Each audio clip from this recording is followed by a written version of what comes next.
Dorothy sat in the courtroom, her hands steady on her lap, not from nerves, but from the certainty of what was about to unfold. Across the mahogany table, Robert leaned back in his leather chair, that familiar smirk playing on his lips as he signed the divorce papers with theatrical flair. "Finally," he chuckled loud enough for the whole room to hear. "I'm free from this dead weight. 38 years was long enough." The courtroom fell silent until Judge Harrison cleared his throat. "Before we proceed, Mr. Patterson, there's one more financial disclosure we need to address." With each word the judge spoke, Robert's confident smile began to crack. Because Dorothy wasn't walking out of this marriage broken and penniless. She was walking out wealthier than he'd ever imagined possible. Dorothy met Robert when she was just 24, fresh out of college with a degree in interior design and dreams of opening her own decorating business. Robert was 26, charming, and full of ambitious plans to start his own construction company. She fell head over heels, believing they would build their future together, brick by brick. From day one, Dorothy became Robert's biggest supporter. She had her own dreams, a small but elegant interior design studio where she could help families create beautiful homes. But when Robert's construction business needed capital, she quietly withdrew her savings account, the money she'd been saving for her own business, and handed it over without complaint. "When you succeed, we both succeed," she told herself, watching him use her money to buy his first work truck. For the next 15 years, Dorothy worked double shifts as a secretary at the local bank, came home to cook elaborate dinners, and spent her weekends helping Robert with paperwork, client calls, and even job site cleanup. When money was tight, she sold her grandmother's antique jewelry, pieces she'd treasured since childhood, to keep the business afloat. She never complained. She thought this was what marriage looked like, what partnership meant.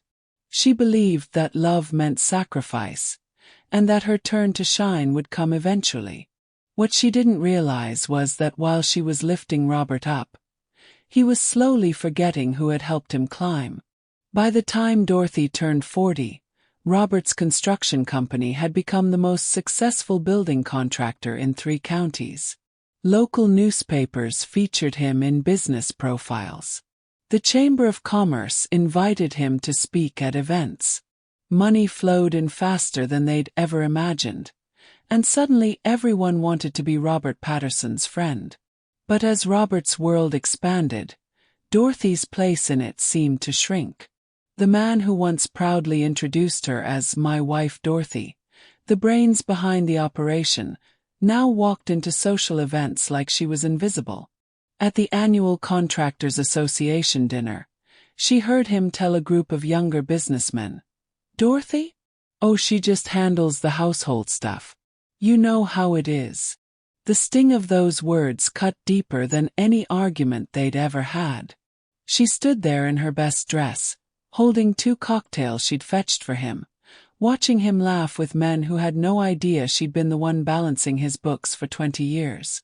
But Dorothy didn't make a scene. She didn't cry or confront him in public. She simply smiled, set down the drinks, and walked to the ladies' room where she stared at herself in the mirror and wondered when she'd become so invisible. The moment that changed everything happened on a Tuesday evening in March. Dorothy had been battling a severe case of the flu for 3 days, barely able to get out of bed. Robert had been his usual self. No offers to make soup, no checking to see if she needed anything from the pharmacy. That night, she heard him on the phone with his business partner, Jim, discussing their latest project.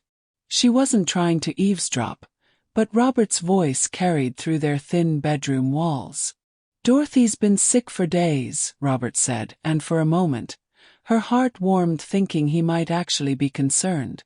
Then he continued with a laugh. "Honestly, Jim, I'm starting to think I married the wrong woman. At our age, I should have someone who adds value to my life, not just this." Dorothy lay in bed, tissues scattered around her, and felt something inside her chest go completely still. Not her heart breaking. That had happened gradually over the years. This was different. This was the moment she stopped caring about his opinion of her worth. She waited until she heard Robert's snores echoing from the living room, where he'd been sleeping for the past 6 months. Then she quietly got up and walked to the spare bedroom, the room that had once been her little craft space before Robert decided he needed it for storage. Buried under boxes of his old business files was a small desk she hadn't used in 15 years. She cleared it off and sat down, pulling out a notebook and pen. At the top of the first page she wrote, "Dorothy's Interior Design Consulting Business Plan." For the next 7 years, Dorothy lived a double life. By day, she continued her role as the dutiful wife, cooking Robert's meals, managing his social calendar, and playing the perfect hostess for his business associates. But 3 nights a week, after Robert fell asleep, she transformed into someone else entirely. She started small.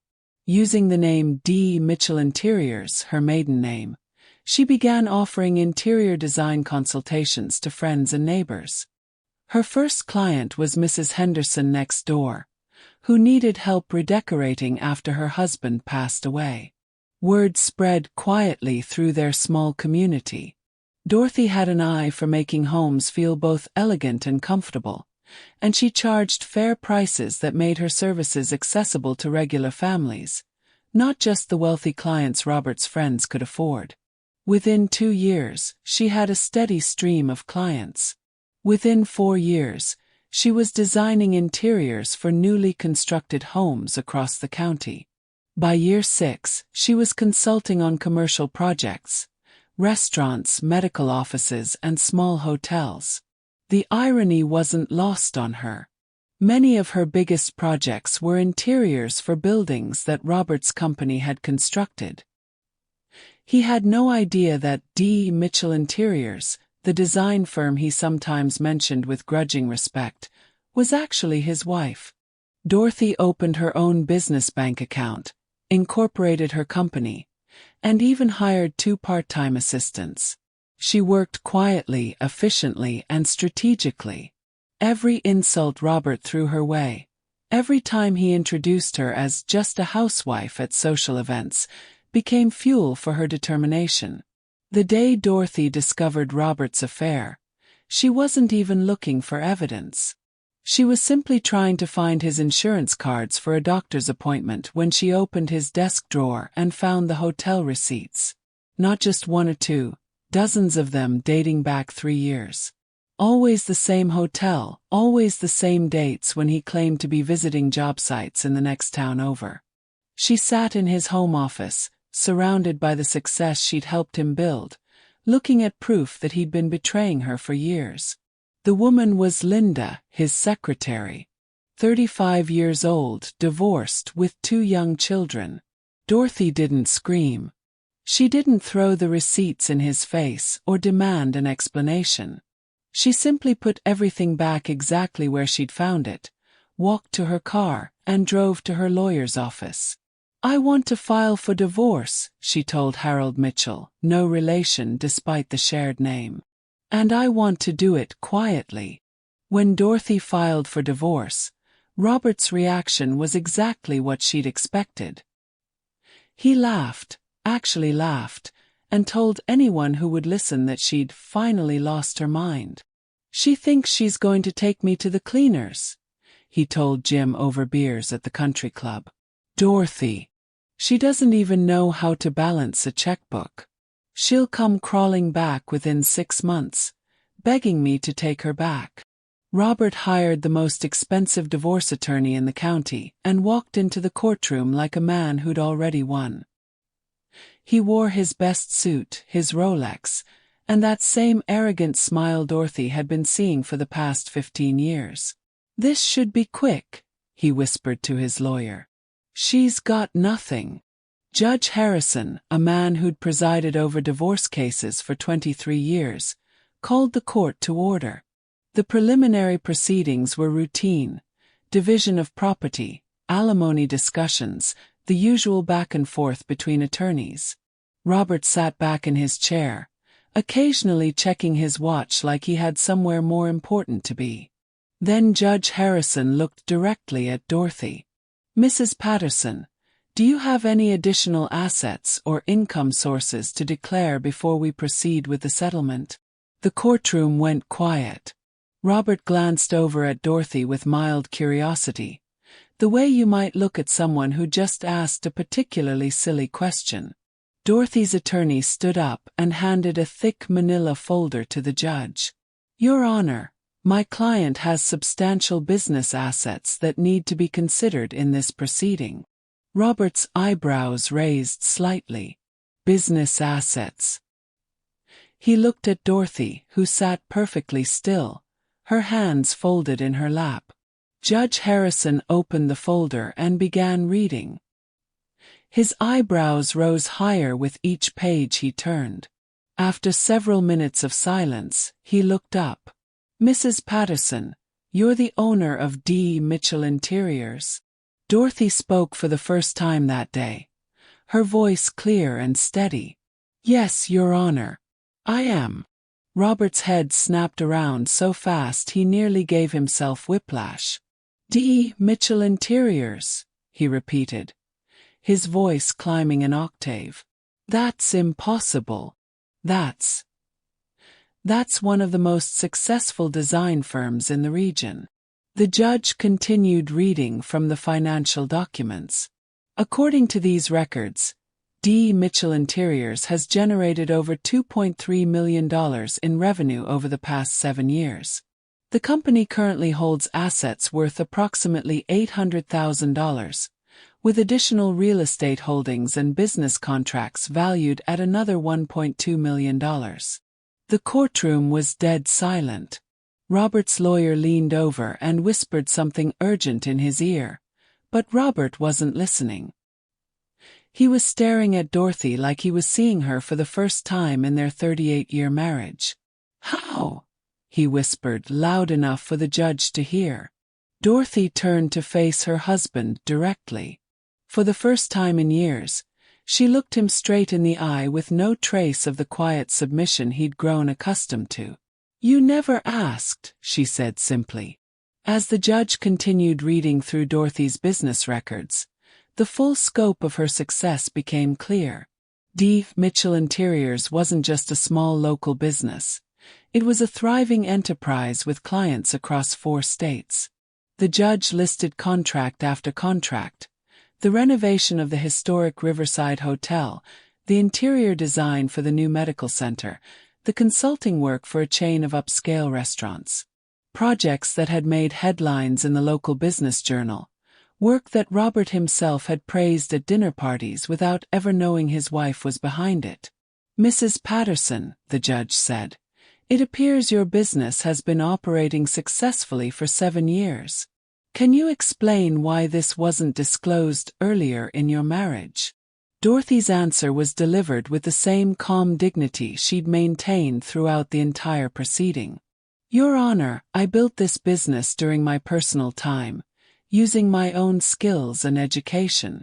I never used marital funds or assets. Every dollar I earned was reinvested into growing the company. My husband never expressed interest in my activities, so I saw no reason to burden him with the details." Robert's face had gone from confident to confused to something approaching panic. He kept shaking his head, muttering under his breath, "This can't be right. This can't be happening." His lawyer was frantically taking notes, trying to figure out how to challenge financial records that were clearly legitimate and well documented. "Your Honor," Dorothy's attorney continued, "my client is prepared to retain full ownership of her business and requests no alimony or ongoing financial support from Mr. Patterson. She's also willing to relinquish any claim to his construction company, which she helped build during the early years of their marriage." Robert shot up from his chair. "Wait, what? She's not taking anything from me." Judge Harrison looked at Robert with the sort of expression reserved for people who just said something particularly obtuse. Mr. Patterson, based on these financial disclosures, your wife appears to be in a significantly stronger financial position than you are. The question isn't what she might take from you. It's whether you have any claim to her assets. In the end, Dorothy walked away from the marriage with exactly what she wanted: her freedom, her business, and her dignity intact. She didn't take the house they'd shared for 25 years. Too many memories of feeling invisible in her own home. She didn't want his construction company, though legally she could have claimed a significant portion of it. She didn't even take the furniture or the expensive art he'd bought to impress his business associates. What Dorothy took was something far more valuable: the knowledge that she'd built something entirely her own, something that had nothing to do with Robert's success or approval. She moved into a beautiful downtown loft, one she'd designed herself, and for the first time in decades, decorated it exactly the way she wanted. Bold colors, comfortable furniture, and photographs of her work displayed proudly on the walls. Robert sat in his lawyer's office, signing papers to refinance his house for the second time since the divorce. His construction business was struggling. It turned out Dorothy had been handling more of the financial planning than he'd realized, and several clients had specifically requested D. Mitchell interiors for their projects. His secretary Linda had left him 3 months after the divorce, taking a job with a competitor and leaving him to figure out how to manage his own calendar and correspondence. On the desk in front of him was a copy of Regional Business magazine. The cover story was titled, "Design Dynasty: How D. Mitchell Interiors Became the Region's Premier Interior Design Firm." The article featured a full-page photo of Dorothy standing in the lobby of the luxury hotel she'd recently redesigned. She looked confident, successful, and genuinely happy. The article described her as a quiet force in the design world, and proof that the best success stories often happen behind the scenes. Robert stared at the magazine for a long time, remembering the woman who used to bring him coffee every morning, who'd sold her grandmother's jewelry to keep his business afloat, who'd stood by him through every challenge and setback. He'd spent 38 years married to a woman he'd never really seen. Meanwhile, Dorothy was in her office, reviewing plans for her biggest project yet: the interior design for a new luxury resort being built on the coast. The construction company handling the project had specifically requested her services, and the contract would be worth more than Robert's entire business earned in a year. Her assistant knocked on the door. "Mrs. Patterson, the reporter from Architecture Today is here for your interview." Dorothy smiled and straightened her jacket. At 65, she was busier and more successful than she'd ever been. She was also happier than she'd been in decades. "Send her in," Dorothy said, looking out her office window at the city she'd helped redesign, one building at a time. The divorce hadn't been the end of her story. It had been the beginning of the chapter where she finally got to be the main character in her own life. And unlike Robert, she'd built her success entirely on her own terms, with her own hands, and with a quiet strength that had been there all along, just waiting for the right moment to shine.